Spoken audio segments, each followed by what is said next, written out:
Hello, everybody, and welcome to what is a very first episode of Pitstop Fracas. This is proudly brought to you by the Touchline Media Group, and myself, as well as the wider Pitstop family, will keep you up to date ahead of the 2021 season, where Lewis Hamilton's going to be gunning for number 8. Could Sergio Perez potentially expose the fraud that could be Max Verstappen? And Starboy Pierre Gasly could be aiming for a few more victories. So we have an action-packed episode ahead of you today, where we'll be looking at we'll be having an in-depth look at Racing Point, Pierre Gasly, touching on Alex Albon, and the new person who's taken that second Red Bull seat, Sergio Perez, as well as the GOAT, that is Lewis Hamilton. Today, I am joined by Mahad, Ads, JL, Martin, and Kwame.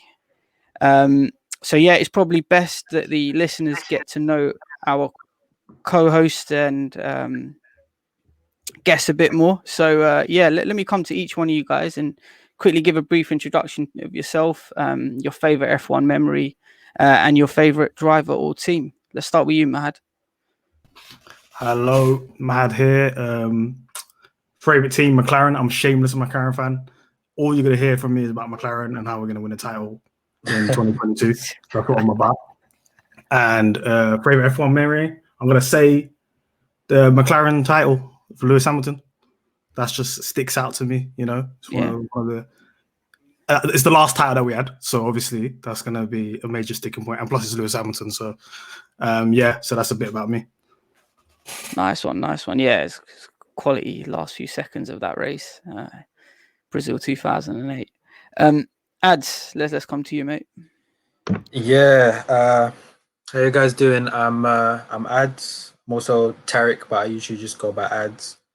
As you can probably tell, my favorite driver, Starboy Pierre Gasly, and favorite F1 memory as well. Well, while the Gasly F1 one would be high on my list, and usually I would go with the Hamilton 7th title win in Turkey.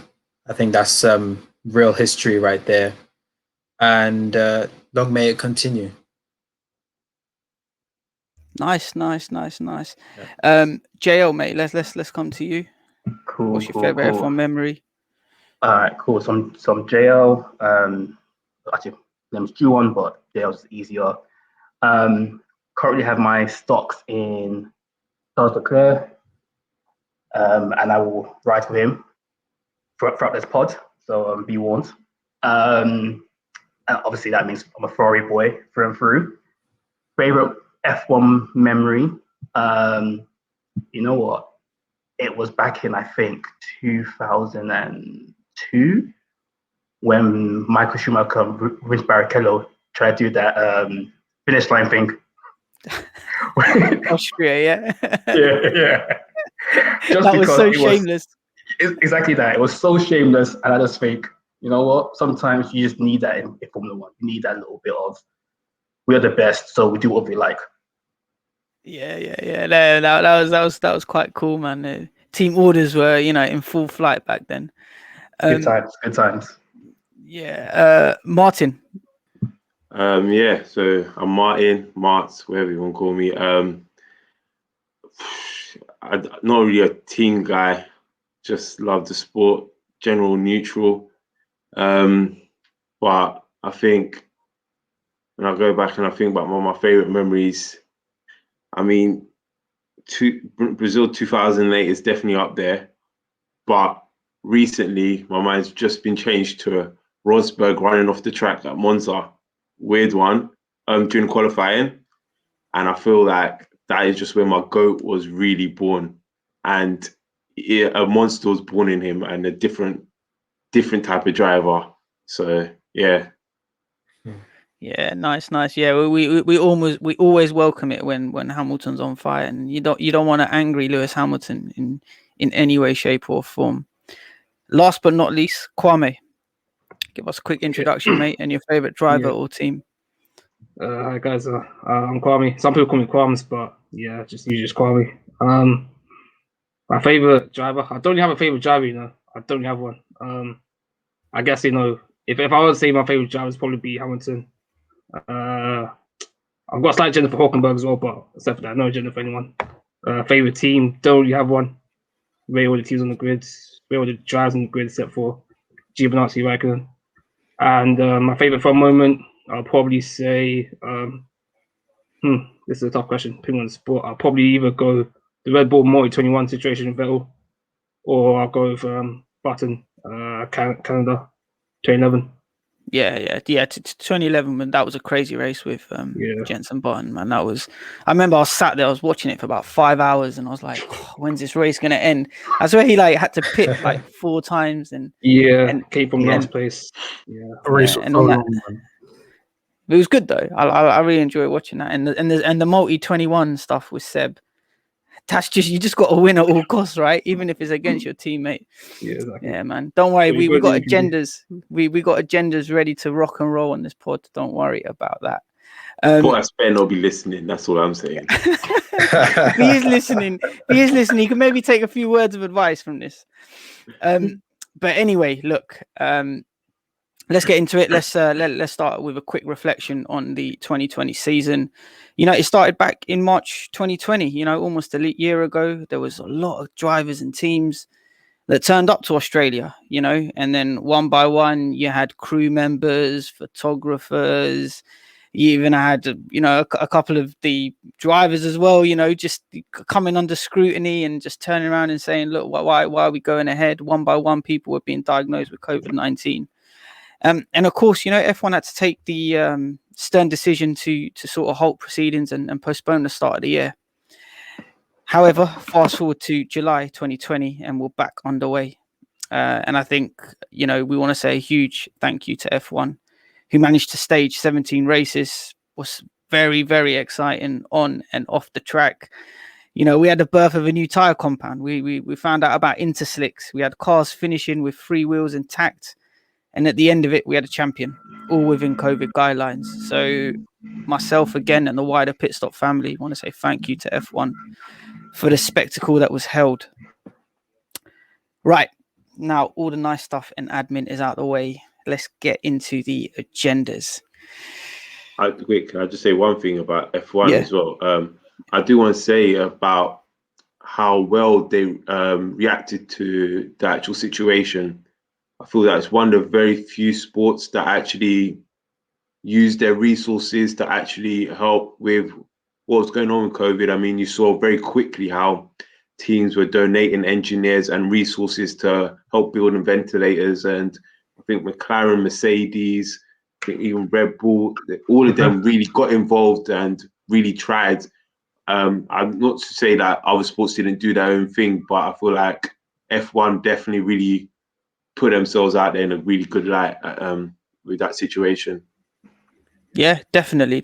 I mean, there's, you know, this is, you know, as much as, you know, teams are up against each other, you always got to help everyone out. And even if it is providing ventilators to whoever it needs, even if it is supporting people financially, even if it is making sure that at the end of the day, the spectacle is held, Formula One done a fantastic job in that, and you know we can't fault them for it. Swiftly moving on though, let's get into, you know, some of the agenda items that we have today. You know, if there was a camera following the Racing Point team this year, man, they could have made movie after movie because it was an absolute roller coaster. JL, let me come to you firstly on this. How would you assess Racing Point's performance last season? You know what? If you'd asked me this last week, my answer would have been different. So I rewatched pretty much the highlights of all the races, and they were competitive. I believe they finished in points position in every race, and certain teams, Ferrari, can't say the same. So I think as a team, they did really well. I also didn't realize that Perez got like 60% of their points. When you also factor in they had a 15 point deduction as well because of the whole, you know, copying Mercedes last year. in essence, they were competitive. I think they were comfortably, in my opinion, the third best team after Red Bull and Mercedes. I know McLaren beat them to the third position in the constructors, but like I said, you add that 15 points and it doesn't make a difference. Third. Yeah, exactly. So I think they were consistent. I think they were competitive. They've definitely, from where they were, have gone leaps and bounds, and it's going to be interesting next season.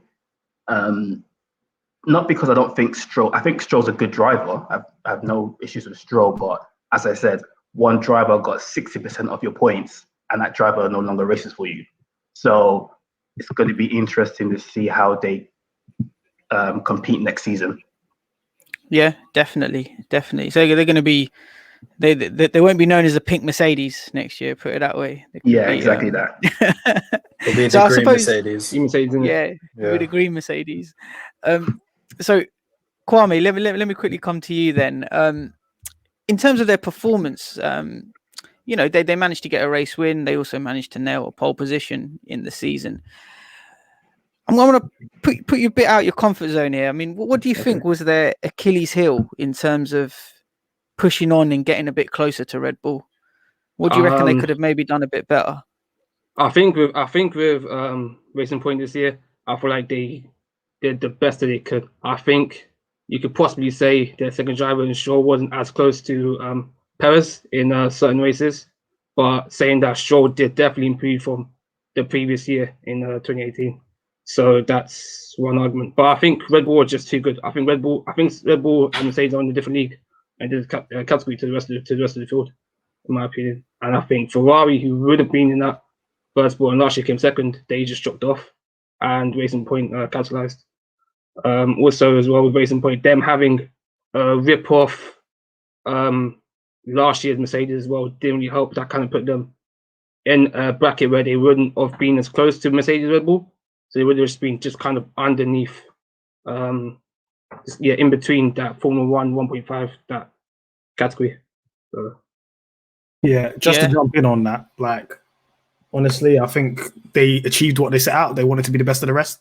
They weren't aiming to be better than Red Bull or Mercedes, but they made like huge improvements. When you compare it to the 2019 season, I think they finished like 7th in the constructors, and now they finished 4th, and it was like a 122 point turnaround on it. So they made strides moving forward and setting themselves up, and they've got the financial backing to go forward even more. But I agree with JL on that point about losing Perez. You can't just lose a driver like that and think it's going to be okay and think maybe Vettel's going to step in because he was contributing a lot, and now Vettel has to get used to this new car and so on and so on. So it's question marks ahead for Aston Martin Racing Point, but last season, fantastic. Got their poles, got their wins. Pink Mercedes a lot, but they did what they needed to do at the end of the day, what they set out to do anyway. Yeah, exactly. And I think on that point, you just got to respect them for it, because they set out exactly what they wanted to achieve. On the Perez point, don't worry, guys. We'll be getting stuck into that in a bit later on in the pod. I think we touched on it already. You got to kind of wonder how McLaren, Racing Point, Renault got all these extra points from. And, Ferrari comes to mind. And despite having such a dominant car, in 2018, 2019, 2020 Ferrari was literally anything but. Like the FIA, I think at the back end of 2019 found out there was something not quite compliant with it. And, this year you just saw that they were struggling all over the place. Mahad, I'm going to come back to you on this. Where do you think it's all gone wrong for Ferrari this year? I don't think it's where it's gone wrong. I think everything went wrong.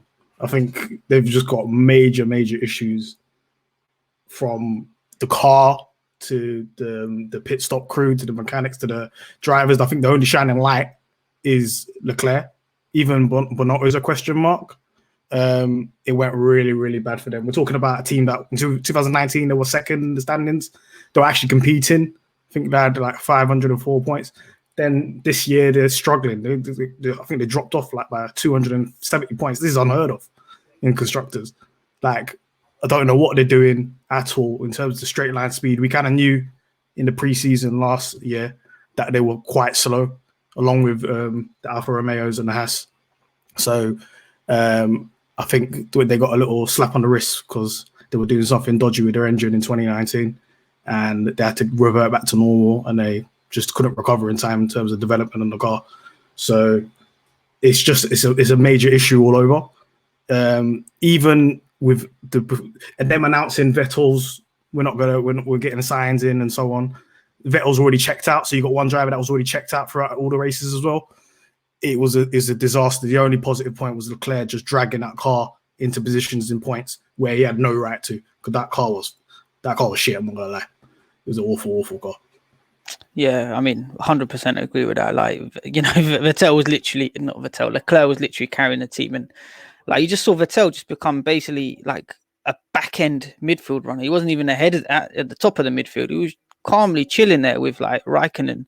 Like, he was closer to Raikkonen then than he was at his time at Ferrari. He was more than happy just being 10th, 11th, 13th. I was just so used to seeing Vettel there. It was just so weird to see it, especially in 2020.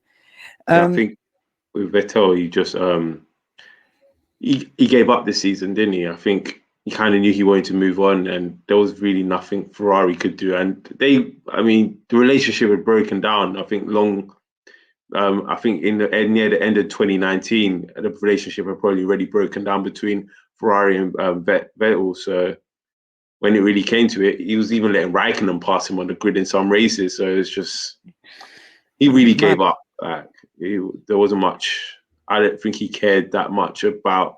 Obviously, there's still the competitor in him, but he didn't. I think he just was looking for that new challenge that would be at Aston Martin next year, and just looking for a new seat for him. That was what 2020 was about.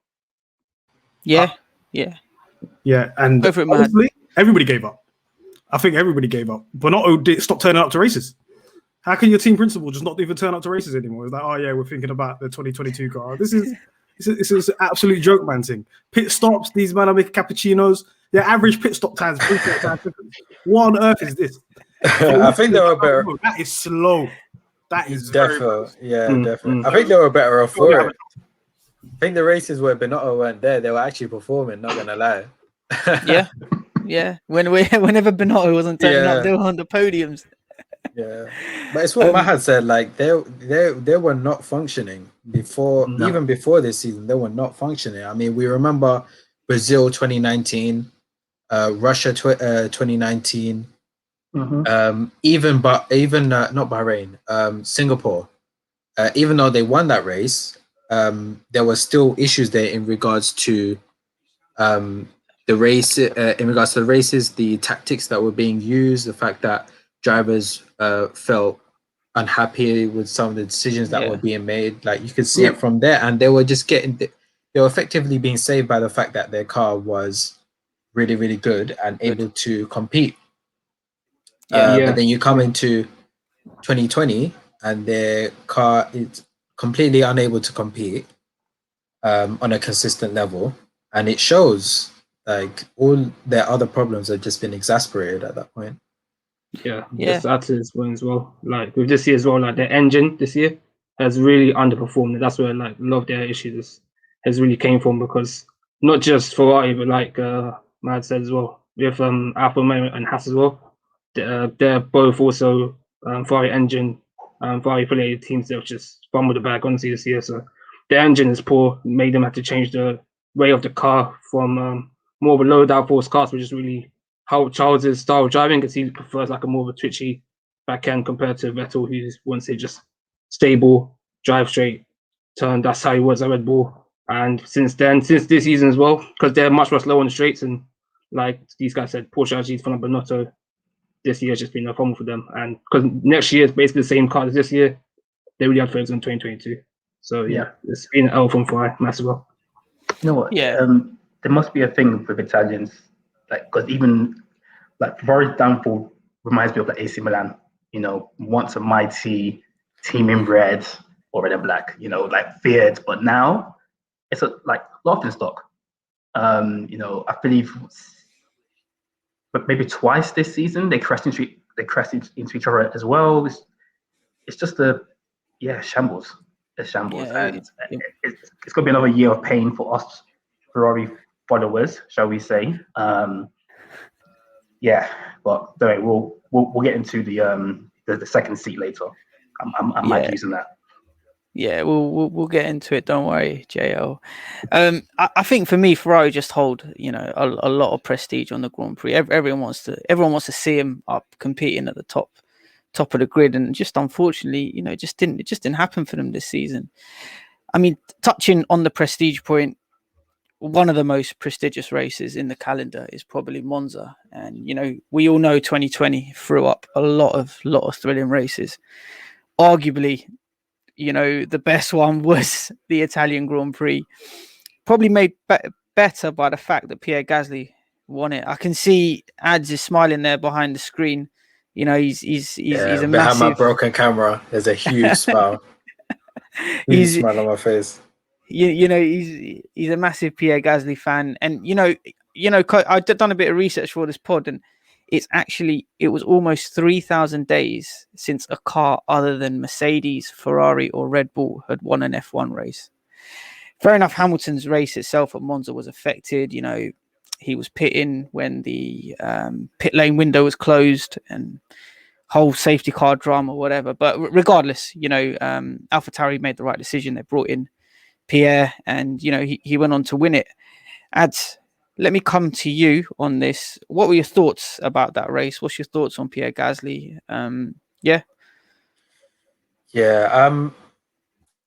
Let's say, I mean, the first thoughts with Pierre Gasly is when he was first inducted into, or should I say given the second drive at Red Bull. There was talent there, and obviously the question was, would he perform? Unfortunately, the case was that he did really struggle to drive that second Red Bull car. Struggles which have been shared by another driver, which we won't mention right now, but maybe later on. But I think that the issue with Gasly, which made me take note of him, which is different to Mr. Albon, is the fact that he only got half a season. He only got half a season in a car, which most people knew was going to be difficult to drive. And it just, the lack of trust, the lack of confidence that was shown into him by the team, I think it was just quite upsetting. I was at that point, I kind of took note, and I was looking at his races and how he was. Him getting into that AlphaTauri, or Toro Rosso as it was before, at Toro Rosso Drive, at that point I kind of took notice of him, and he was noticeably better. He wasn't blazing through the grid at Toro Rosso. He was noticeably better, and he was putting in performances until Brazil, where he got the podium and the very famous drive side by side with Hamilton, which I'm sure has a million or so views on YouTube. But it was at that point where I was like, I'm really taking note of this guy. Like, this guy looks like he has it. He's gone through a bad patch, and he's come through that and succeeded. So we're coming into the 2020 season, and he started off okay. He got P7 in Austria, which, considering the fact that AlphaTauri is a midfield team, is actually pretty good getting into the points. He had a pretty good season up until he was finishing in points. He got P15, P11, but he was mostly finishing in the points up until Monza. So with the Monza race, I think that's the race where most people took note of him being a really talented driver. that race was like really, really good. It was really fantastic to watch. You know, just as a neutral, even if you, as most of us are, watching that race, it was really, really, really good to watch. With the way the race the way the race restarted after the Hamilton pit stop issue. But looking at Gasly there, and the way he drove after that restart, and managing that pace, even with Sainz driving a really, really good race behind him, catching up onto him, I think that was really good, and it kind of showed the quality that he has, and it kind of showed the kind of driver that he can be. That driver that can take his opportunities and can get podiums for you and wins even if they are presented to him. And even after that, even after Monza, he had a few really good performances. One at Portugal where he got P5, Bahrain getting P6 as well. Even though with AlphaTauri is a proper midfield team, not really a high midfield team, not a low midfield one. So getting into those kind of mid to high points, I think is really, really good for him.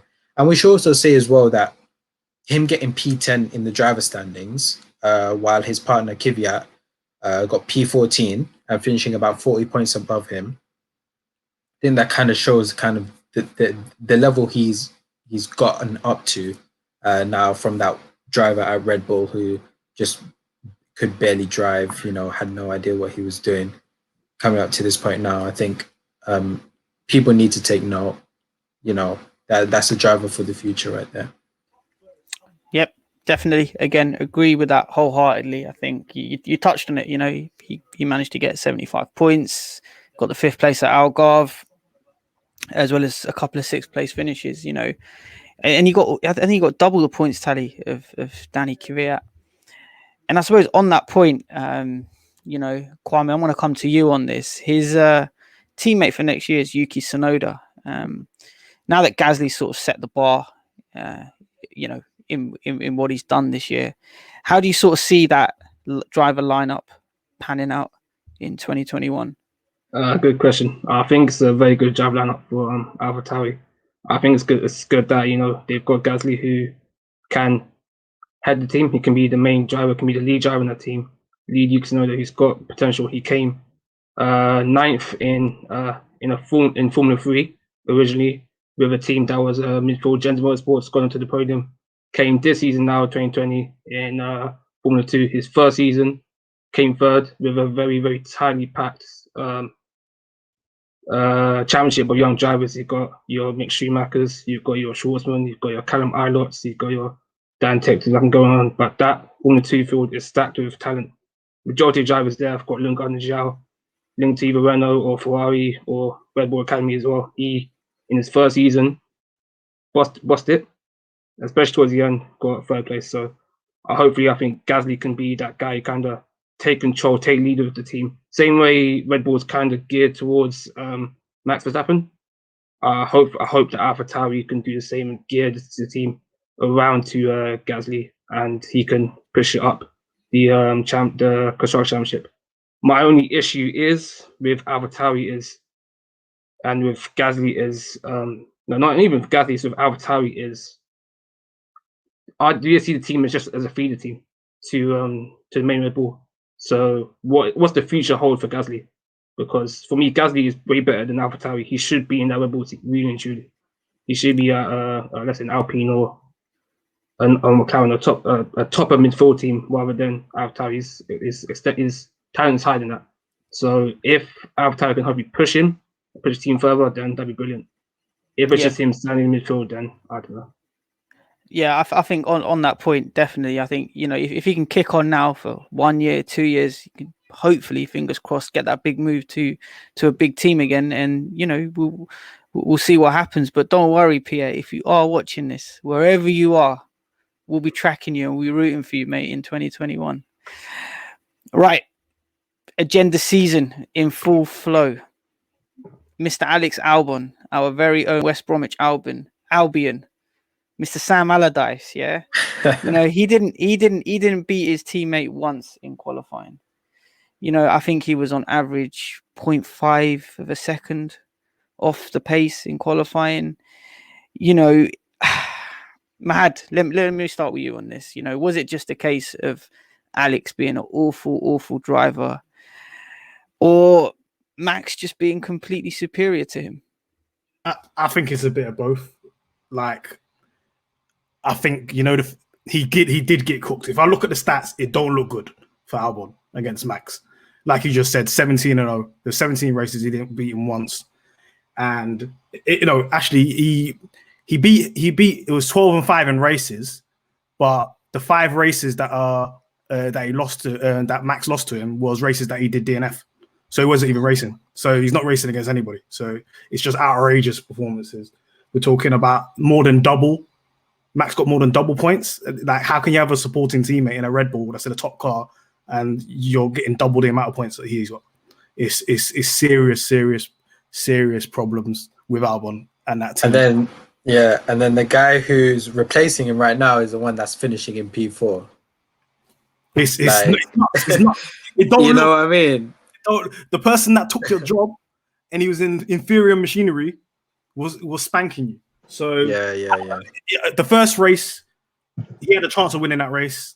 Obviously, he had that incident with Hamilton. I don't know whether that knocked his confidence, because I don't think it's totally just his driving ability. I think he's just lost his head completely with the whole situation. We know that basically that second Red Bull seat is the gulag. Like, if you get put in that seat, people are not surviving. It's a big problem. It's a big problem. And we're hearing now, like, Perez is having, he understands why people have difficulty driving that car, because it's a difficult car to drive. I don't know what their setup looks like, but that doesn't account for Albon just being absolutely awful all season in terms of performances. I think him saying, "Oh, look, they're racing me too hard," this is just a testament to his mentality. Yeah, there's just certain for him to get back in F1. Yeah, there's just certain things that Albon does that just it's like unacceptable for a driver. I think, like, I don't think you can drive and struggle to get past the midfield, a midfield car, and then say they're driving me too hard. Like, what driver is gonna give you a position? You know what I mean? Like, you need to take that position like it's yours, like you own it. And the fact that he's driven throughout the season, but there hasn't really been an improvement that I've seen from him. You know what I mean? Like, you give a driver a whole season in that car and there's not much improvement, and the guy in your second car is clearly better than you throughout the whole season. It's like, I don't think that's acceptable, in my opinion. Yeah, I was rewatching some of the races, and I was just going through my notes, and the amount of times that I mean, there's 2 drivers I specifically watch for, Bottas and Albon, because obviously those are like the 2 ones that you're really expecting a little bit more from nowadays. And the amount of times that I've got down Albon, poor, Albon crashing, Albon poor again, poor start. I think even Tuscan, race 9, Albon, poor start. Somehow he managed to get his way back into third. And I was like, I think his first podium. And that was literally just because Hamilton was just way ahead of him not to crash into him. So, and Max was out. So it's really, it's was really that the one? It's not a good look. Was that the one? Yeah. Oh. Yeah, Wait, the one with the race. Yeah, the race with two red flags. Yeah, that's what I was gonna say. Yeah. And then the crash at the back, right? And then he was just racing Ricciardo anyway. So the car the car he overtook for the podium was even faster than him. He was literally always on his car. face. Yeah. Albon's an interesting character because, like, I was rewatching races and he makes hard work of where he gets to. So for a car that is inferior to second fastest car on the track, it's weird. So he starts to race most times terribly bad. Then you see him passing cars, and he'll get a 4th, a 5th, an 8th. But if you rewatch the race, you think, why it's like so much effort for you to even get to 5th position because you've done something stupid to throw you down to like 12. So you spent the whole race trying to make up for the mistake you made. And I don't know if it's because he's a bad driver, because like I said, he can race, he can overtake drivers, but is that also because he's in the second fastest car? So I'm kind of on the fence of if I were to put Albon, put Albon in, let's say, a Racing Point or McLaren, would his performances be the same, or would he just be that bad as well? I think it's like one of like litmus test that I kind of watch for is qualifying. And okay, you're on the second fastest car on the grid. His qualifying was shambolic. And like this is, you're not even racing against anybody. It's just your skill as a driver to get the most out of the car, to put yourself in the position where you can be good in the race. Him failing to finish up there in qualifying, and then him going through the whole grid making hard work for himself, like JL said, it doesn't show me that you're a better driver than the other drivers that are on the grid, if that makes sense. It's like you are in the fastest car. Of course, you're going to start taking over people when you get in. Like if you're in P9 or P8, but you shouldn't be there in the first place. So, and you're not helping your team out. The fact that you're getting half the amount of points that Max has got, no wonder why Red Bull don't have a shout in constructors at all. Because I'm surprised. One man. Yeah, I'm surprised they even persisted with him at that point. Like, if you're a team that's trying to say that you want to compete with Mercedes, and you say this year on year, because you have Max Verstappen, who's one of the best drivers in the grid, whatever. Why would you persist with another young driver in the car who can't really drive that car and doesn't look like he's going to improve in driving that car? Get someone who's experienced, who is okay with being that kind of second driver. And finally, they've done it. They've got Perez, which is going to be really, really interesting to watch. But I think this is just a decision they should have made a long while ago. I think here's the question. There's two reasons why. Sorry. Yeah, there's two reasons why they didn't do it. I think one, PR will be the second time they've gotten rid of a driver in like under a year. In the middle of the racing calendar. I don't think that's not good PR for Red Bull in terms of that. And then the fact of the matter is the only two drivers that they really could have pushed through was Kvyat or Gasly. And I don't think Gasly would go back to the Red Bull main team. And they really tried Kvyat, and it just did not work out. And Kvyat was having an absolute shocker of a season as well at AlphaTauri. So there wasn't much options for Red Bull, I don't think, either. Yeah, I was going to add, besides those two, it was Hulkenberg. And he's an okay driver, but he probably would have got the same amount of points as as Albon. So I get why they started. I disagree with that completely. I feel like he would have at least given you good qualifyings. And if he's going to give you good qualifyings, he's going to get better points that way. Yeah, but Hulkenberg's never going to get a podium, is he? So does it? He's in better car this time. So yeah. Okay. Well, if he gets you P4s the whole time, yeah, I think is better than P8s, and sometimes that's true. It's true. I mean, for all we knew, maybe they approached Hulkenberg and maybe his contract or whatever he has with Lance with Mr. Stroll was a bit too ironclad. Who knows? It was an odd decision to keep him. That's for sure.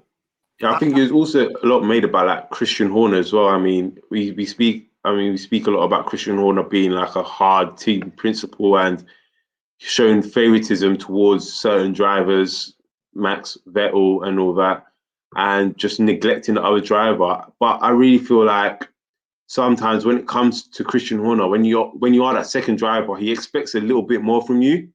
And you saw it like with Mark Webber, and that's probably just the experience of it all. Like Mark Webber, he didn't need to be told much by Christian Horner. He just kind of knew what he needed to do.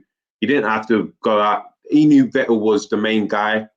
and he knew, all right, Vettel's going to go out here and get the wins and the points most of the time. But when he has to step up, Mark Webber used to do that, and I feel like same with Ricardo as well. Sorry?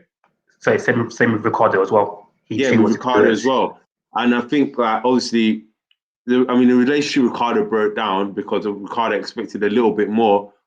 But a lot is made about Christian Horner and about how his handling of it. But I think, Gasly, we can admit it was just a poor handling of the situation. But I think this one, you've given him a season and a half, and he really has not shown you anything.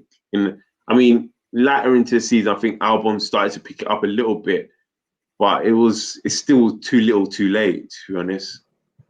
Yeah, we could go on for hours about how bad and difficult it was for Alex Albon. I think for me, the one thing that it all culminated in was Nürburgring. Like, I remember on the first lap, he had a massive lockup which ruined his tires. He was colliding with Danny Kvyat, gave him a 5-second penalty. He was on the radio saying they raced me too hard. Martin Brundle then came on, goes, "This is racing, Alex. You just got to get used to it." And I think at the end of it, it all culminated with Red Bull just calling him in and saying, "Look, mate, we just got to retire the car because you're just going to cause havoc and mayhem for me." But yeah, look, guys, unfortunately for Alex, unlike Big Sam, he couldn't avoid relegation, and he's not going to be on the grid next year. He's going to be racing in DTM. Hopefully, we may or may not see him on the grid for Formula One in the near future. I ain't watching. However, DTM, I'm just letting you know still. Yeah. You got to have a lot of time on your hand to watch that. He gets a sponsorship up. He can take Latifi's spot at Williams. Get his sponsorship up. Yeah, that's a possible avenue for him. But I suppose we've got to move on to the gentleman who's going to be taking that prized second seat at Red Bull. There was somewhat like a fairy tale ending to Sergio Perez's 2020. At stages it looked like his career was over, or his F1 career was momentarily over. When Racing Point announced they're going to cut short his deal. He ended up winning a fantastic race in Sakir. I think he had COVID as well throughout. Kwame, let me come to you on this. That second seat at Red Bull for Sergio Perez, how do you think he's going to differ to Alex Albon in terms of his race performance as well as his qualifying? That's a good question. I think Perez will do better job than Albon in that second seat. I think one big reason, like these guys said, is experience. He's been around the block. He's been and seen it. He had a time at McLaren, which was his last time at Big Seat. It didn't really work out, but since then he's gone to Force India. He's got the best of the rest title 3 years. 2020 last year we missed 2 races due to COVID. 2017 and 2016 he's got podiums. He's won races. So I think he will definitely do a better job than Albon. I don't think he will be Max's level, unfortunately. Max, to me, is just a generational talent. But I think he'll be somewhere similar to like a Webber, somewhere similar to just shy of Ricardo. Maybe Ricardo getting podiums, getting the odd wins here and there. I think one thing with Perez, he's very good racecraft, very good in the race. His qualifying is not the best. He still hasn't got a pole yet, despite the fact that Stroll and Hulkenberg, his past teams have. But he's very good in the race, very good with his tires, very good managing tires. Yeah. I think the tires are the key one. Exactly, it's a key one, especially with the sport with the Pirelli tires being so unpredictable. He's very good at managing and understanding when things can go wrong. So I think he will definitely do well this season in Red Bull. I think if I don't predict where it will come in the championship, I'll say P4. I'll say P4. Yeah. Martin, gonna come to you with the next question. Just can't get away from Alex Albon, but there was no doubt. Albon was underperforming. The whole season. Why did it take so long for them to announce Perez as the new driver? Do you think Red Bull were hoping for some sort of resurgence from Alex in some way, or they just maybe had a few question marks on Perez?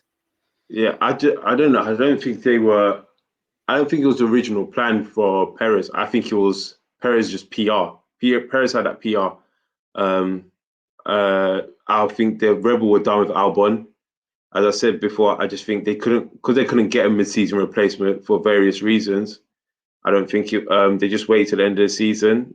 I mean, they could have announced Perez before, but I feel like Perez really had that PR building up. When he didn't have that seat, there was always a talk, okay, Perez going to Red Bull, even before talks even started. So I feel like he always had that PR, keep going. Maybe it's his Mexican backers. So he had that there, but for me, it was just unthinkable how he was going the whole season without not knowing what he was doing this season. And he's, as you say, he's always consistently the best driver of the rest. I personally think he's a much better driver than Bottas as well. So it's like someone of that class, how do you just let him just go like that? There's so many teams that did not pick him up. I mean, Ferrari were looking for a new seat for this season, and for me, it's unthinkable. Like there was so much seat changes this season. It's like, how do you just let Perez just slip through your fingers? That's it really. There's not much you can say on it or why he didn't have a seat. It's just, yeah. The one thing, definitely. Yeah, what I want to say, the one thing I always kind of wonder with that Perez Albon situation is kind of when Red Bull made that decision, because while they announced it late, while they announced it practically at the end, at the end of the season, you kind of think whether at some point in Sakir, Bahrain, maybe even Turkey when he got P2. You'd think maybe did Red Bull make a decision around that time, considering the fact that Albon was just underperforming that whole time. So I don't know if anyone has any thoughts on that. I agree with that because there was rumors in Turkey. I think they asked one of these other team owners about Perez, and then he said, "Oh, he's already got a seat." So I think that he probably had an agreement with Red Bull, but they just kept it quiet, just to not knock Albon's confidence or anything like that for the later races. But I think that agreement was already in place, and it just wasn't revealed until middle of December, wasn't it? To be fair, with Perez, you can't let those type of people not have a drive. I think it's bad for F1 because you got people that are paid drivers or people that are not cutting the mustard in seats, and then you got Perez finishing on podiums. You could have got way more points if it wasn't due to racing points, car reliability, because sometimes he had DNFs as well as having COVID, missing races as well. So we're talking about somebody that's actually had a superb season, and Red Bull kind of already had the writing was on the wall for Albon already quite early in the season. I don't think it was something that was recoverable, and Red Bull's already out there looking for drivers. And you heard about the Hülkenberg or Perez and so on, but I think they made the right choice for Perez because he's going to complement Maxwell in the team, and I think he's good. I think now he's at a big team. I know before he was at McLaren, he was quite young, a bit immature with his approach. Now I think he's gonna bring his experience, he's gonna bring his racecraft, he's gonna be a team player within Red Bull and be able to push them forward. Definitely. I agree. Definitely go for that.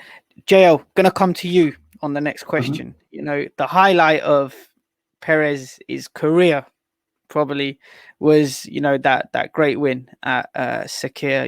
He was knocked down, I think, on the first lap. I think he had a spin. He climbed all the way through to win the race. Talk me through your thoughts on that race and the performance of Perez. Obviously, Mercedes sort of had it in their grasp, and due to whatever happened at the pit stops, they sort of let it slip. But talk to me about Perez in that Grand Prix. Yeah, you know what, that race was probably one of my top 3 of last season, just because it was just chaotic, and also the George Russell impact. So the race starts, George Russell basically leads from the front. Russell, I think, Perez tangled with I want to say Ferrari, but I could be wrong. But yeah, it's kind of somebody spun, ended at the back. Then they said, you know what, we're gonna pit you, put you on hards, I believe, and just see what happens. The race just unfolds. Then Mercedes just have a bit of a brain fart that never happens, whereby they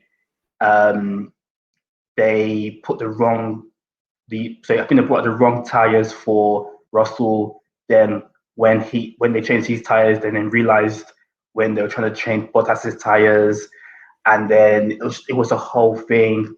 I think Russell went from first down to I think fourth or fifth, fought back to second, chasing Perez.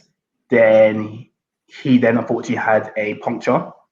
Yep. So he had to come back in anyway. So I believe Russell had 3 or 4 pit stops that basically ruined his race. But from a Perez perspective, he just he worked his way through the grid. Going on a hard helped because when their tires were falling apart, he was just coasting through, came first and held it. And I think that race cemented.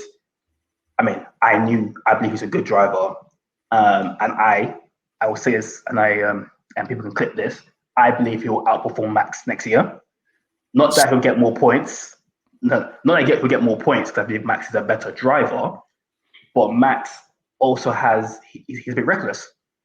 So I believe if you were to rank in terms of performances, I think he would do better. So do you think at the end of the 2021 season we're looking at the drivers' championship standings and Perez is going to have more points than Max? No, because I think Max is just a better driver, but I think Max's biggest flaw is he's a bit of a hothead. So I don't know if Perez has the ability to win races, but I believe he's good enough and consistent enough to bring that car, as long as it's reliable, home every single race and at least fourth. That's what I believe. So Yep, I believe he'll be consistent enough to outperform Max.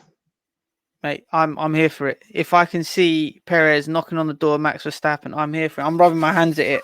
I can't wait to see that happen. I can see Mahad getting closer and closer to the camera. Yeah. He took his cap off. He had to take his glasses off. He had to wipe the sweat off his forehead. Come on, man. Come back. What's up with that, man? Listen, yeah. Perez ain't knocking on no door. He's not near the door.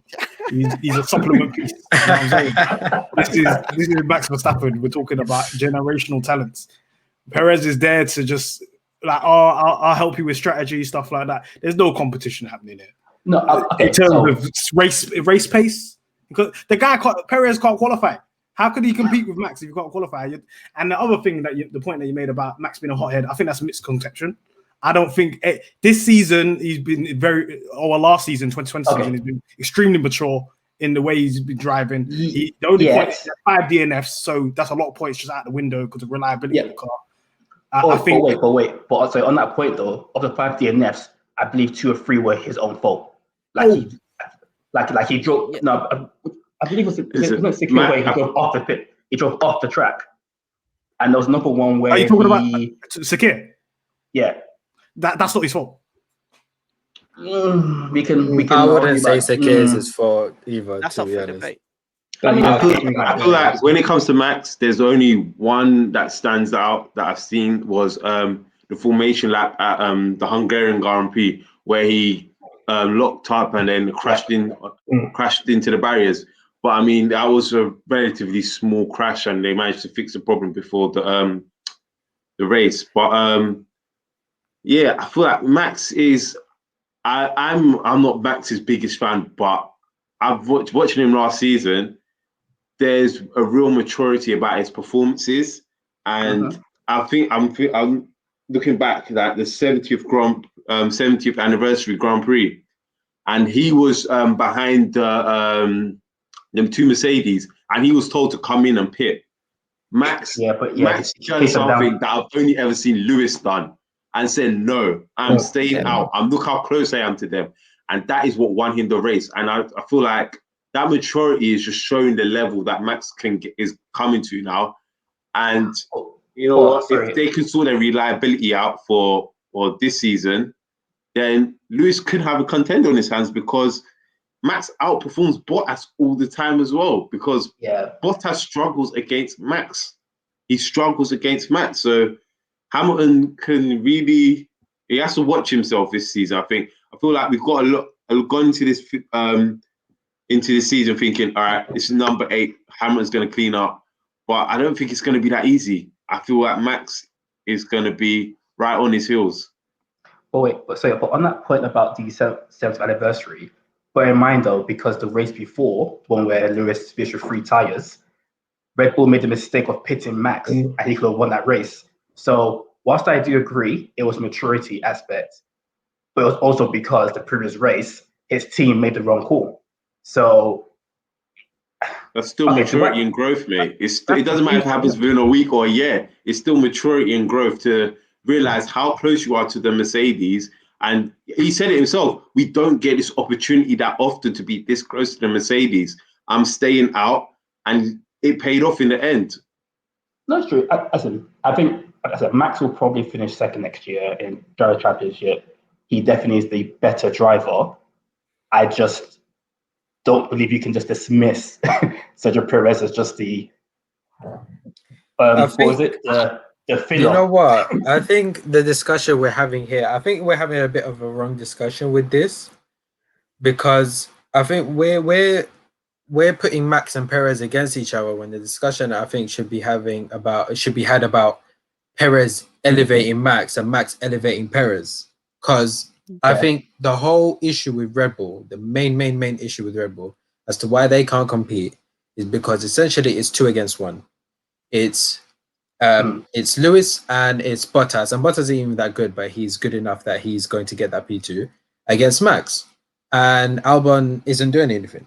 So the cases right now is that now they have Max and Perez, who's comfortably better than Bottas. And the point here now is that it's now 2-1-2.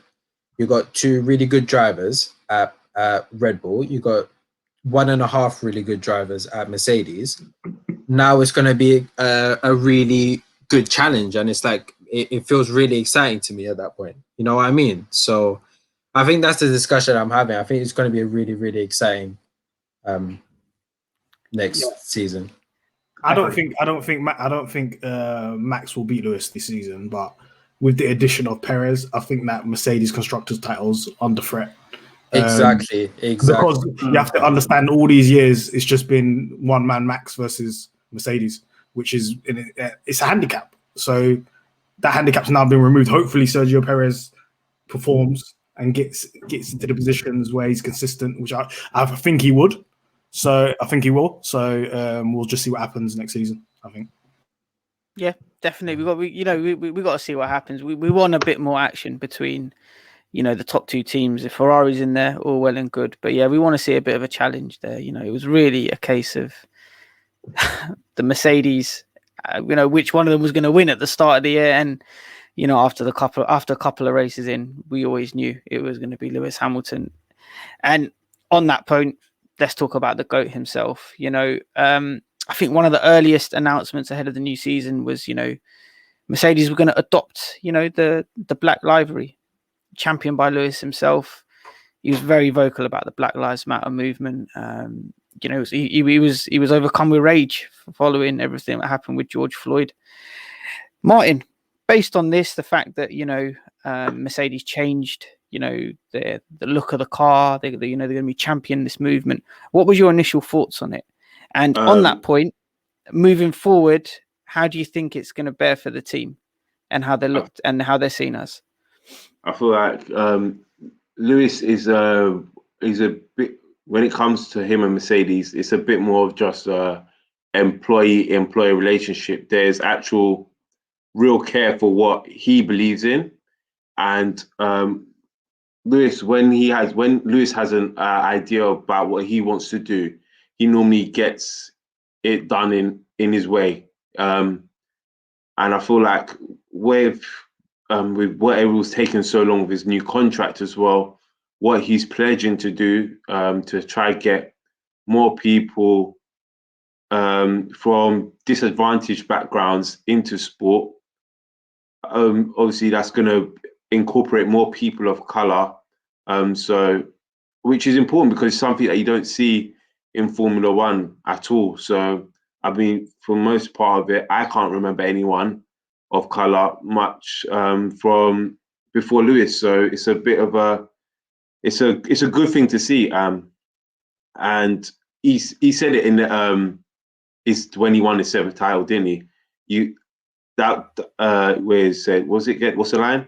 This is for the little. Yeah, go on. You probably know better than me. Yeah, this is to all the kids out there. This is to show you that anything is possible. Exactly. Literally, the first thing he said, as soon as he came off winning that amazing race in Istanbul, that's the first thing he says. That's just a testament of the man himself. Exactly, and I feel like Mercedes. I think I didn't realize until this season why they had actually the black livery, but I feel like it was a very nice touch, and just keep on. I think Lewis really trying to get a sport that's predominantly watched. And it's more white, just to really get the message really out there into a different type of people. I mean, because F1's not really, I wouldn't exactly call it a working man's sport. It's more of the middle class, rich, upper class type sport. So really trying to break that class barrier as well as the race barrier. And there's just a whole bunch of barriers that Lewis has come from that he wants to break down within Formula One. Yeah, and I think Lewis even this week said, he goes, as long as I have air in my lungs, I'm going to keep pushing for this. You know, that's just, the guy's just amazing. You know, we can't come out with enough superlatives for this guy. Anyway, let's get into the on-track action with Hamilton. Kwame, let me come to you on this. As I mentioned with Alex Albon and Max, Hamilton, you know, just outclassed Bottas this year. Do you think it was a case of Bottas just not being good enough, Hamilton just being far superior, or a bit of both? I'll say a bit of both. Listen, Hamilton's got 7 world championships. Only one other person's equal with him. So that just shows you how good he is. And he's got the most wins, most poles. So we all know how good he is in the sport. People could say, he's got the best car, but you've got to drive that car to them places in the first places and being as consistent as he has as well. Bottas hasn't been as Bottas hasn't like these guys said. Bottas hasn't been competing with Hamilton as much. He's been competing with Verstappen. That's been his level. So yeah, I'll say it's been a bit of both. Yeah, definitely. And you know, there's just been so many great moments that Hamilton's given us this year. You know, the list goes on. You know, he had the interslicks. You know, finishing with 3 competent tires at Silverstone. I think he made a call on the decision for tires in Spain, and then Istanbul. He came through and won. Ads, let me come to you on this. What was your favorite on-track moment with Hamilton this year? Ads, you there? Let me come to you, Mahad, on this. Your favorite Lewis Hamilton moment this year, mate. I think my favorite moment was in Turkey, where he had the intermediates and it was a very wet track. He was throughout the race, just him and Vettel for some reason, just middling along between 4th and 5th, just not overtaking each other, just calm along for some reason in the rain, while everybody else was just spinning out or whatever. But that shows them two's experience in that race, where they just thought, okay, the weather's a bit bad, let me just chill out for a bit.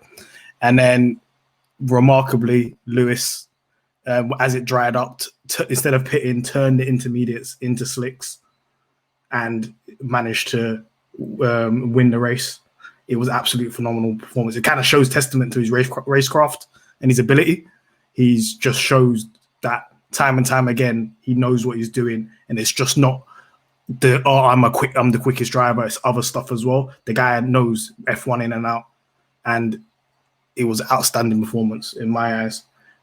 He was absolutely dominant. He was moving like Thanos the whole year.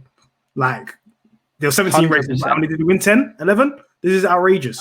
Like, yeah, I think it was 11. 11. And like, if we're talking about, he got his 95th win. I think what race was that? Portimao? They got his 95th win. Yeah. So 95 wins. He's had 266 races. He's won 35% of the races he's been in. This is outrageous stats in any type of sport. This is complete dominance at the highest level. And to go back on your first point about the Black Lives Matter and everything, this is a perfect example of a man that's top of his sport, using his platform to make stuff like people aware of issues that are going on. And I think more people need to be doing that rather than just say, "Oh, stick to sports." You know how most people say, "Oh, shut up and dribble," and so on. He's not doing that at all. He wants to have those uncomfortable conversations. He wants to bring that to the forefront. And off the track, on the track, absolute GOAT. That's what I've got to say. Yeah, he's our GOAT. He's King Lewis. I just want to make also a point of a lot of people that do say it's been the car. I want you to go back and watch that 2014 season, because I rewatched it the other day, and it is absolute. It's a very underrated season. I mean, yeah, it wasn't very competitive from other teams, but between Hamilton and Rosberg, and I think I've underrated Rosberg as a driver and how good Rosberg actually is as a driver. And you watch that 2014, that 2014 season. Yeah. And he is just, it's unbelievable. What the both of them are doing is unbelievable. But just that whole getting in that zone, especially after what happened in Monaco, and he really it's like a switch flicked in his head. And a new Hamilton was born and literally just took it to the cleaners. And I think that you can't. That's why you can never say it's the car, because Rosberg was the second best driver on that grid, and it doesn't matter what happened, what car they were in. Those two were just ridiculous that season. Yeah, I remember that season so well. Let me just add, I think he's getting better. That's one thing I've noticed. I think last season was one of his better seasons. So this is just like outrageous that he's continued to go up rather than like peter out or go downhill with his form. I think he's just outstanding in terms of as a driver and as a sportsman and just in general. I think this season he's asserted his dominance a bit more than in past seasons. I think before, he normally had like a slower start, and in this more near the end of the season that he picks it up, especially when there's a more competitive cars out there. But I feel like this season, it didn't matter what happened. It was just, he just asserted his dominance from the beginning. I mean, he won 4 out of the first 6 races he had won. So it was like, he was not losing. He was not losing. And I feel like once he knew number 7 was there for him, it was always his. And number 8, number 9, and number 10 will be his as well. You touched on it there, Martin. Come on. We might as well throw it out there. Yeah, number 8. What do we think about that this year? Definitely. I think number 8. I think number 8 is a strong possibility. Number 9 and number 10. We still gotta wait and see. To be honest, we gotta see how Mercedes are gonna come out. I mean, even though we just had a discussion about it's not the car or whatever, obviously the car is going to have a strong effect on how Hamilton's going to do, on how any driver's going to do. But yeah, I think number 8. I mean, I'm thinking there's not really much Red Bull can do, even with having Perez, that he hasn't experienced with Rosberg already. I think Rosberg has been his biggest challenge, and he's overcome that challenge, even though he's lost once. I think at that point, I don't see what other challenge is going to be posted. So I think 8 is going to be done and dusted. Yeah. I think after that, you got to wait and see. I agree. I think he is at the pinnacle of his, he might not be at his pinnacle, but he's definitely at a new level that no one else on the grid is anywhere near. I think like this season there was a point where, I think it was Russia, where he was leading, and then he had those two 10-second, I think 5-second penalties for the what was it?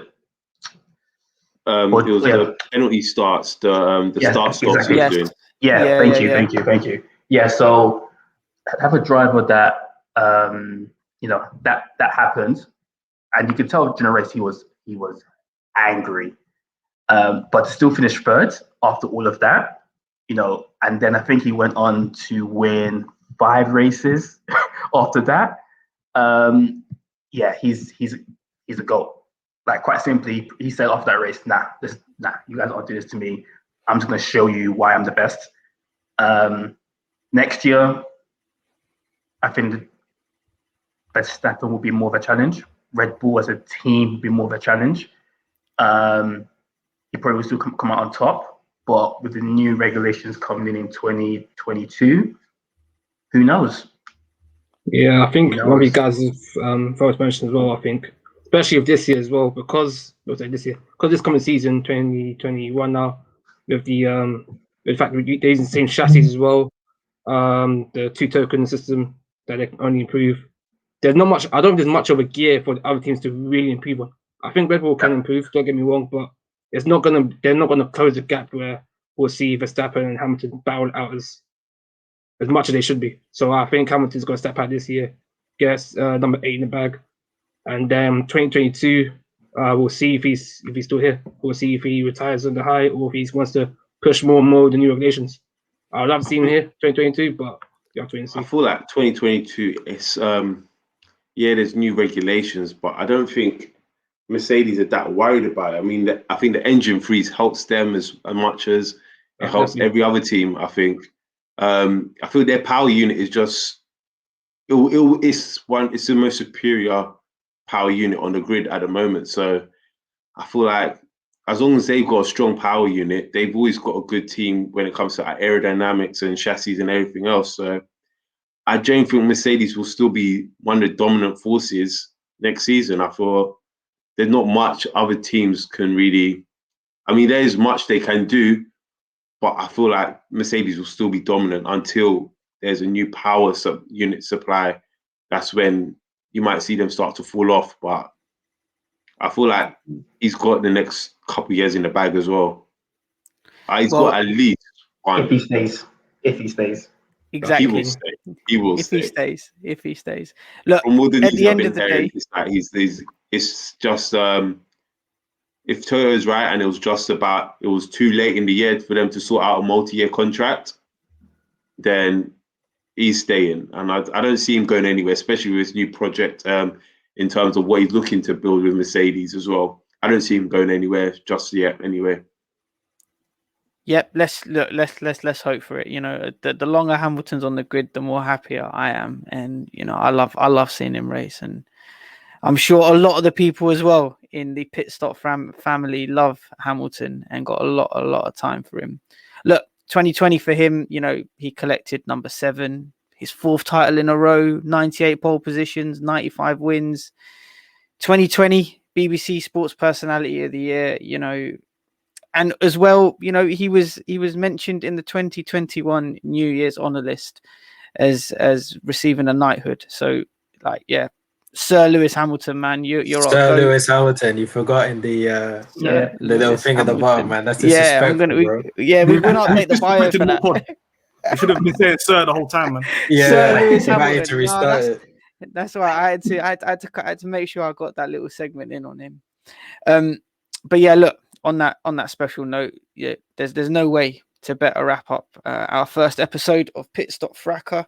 Thank you so much, JL, Kwame, Ads, Martin, and Kwame for joining me. It's been a pleasure. Guys, listeners, watchers, if you haven't already, please like the video, subscribe to the Touchline account, get involved in the Discord. It's like a massive WhatsApp chat. We got football talk, we got pit stop talk, we got courtside talk, ringside as well as end zone. So we're covering all major sports there. It's like a massive WhatsApp chat where we're discussing all things sports. Anyway, we'll be back next week where we'll where we will be reviewing our top 3 races of 2020 and our drivers of the 2020 season. Thanks a lot, guys. Peace. Thank you very much, Anik. Peace. Thanks, guys. Hey guys.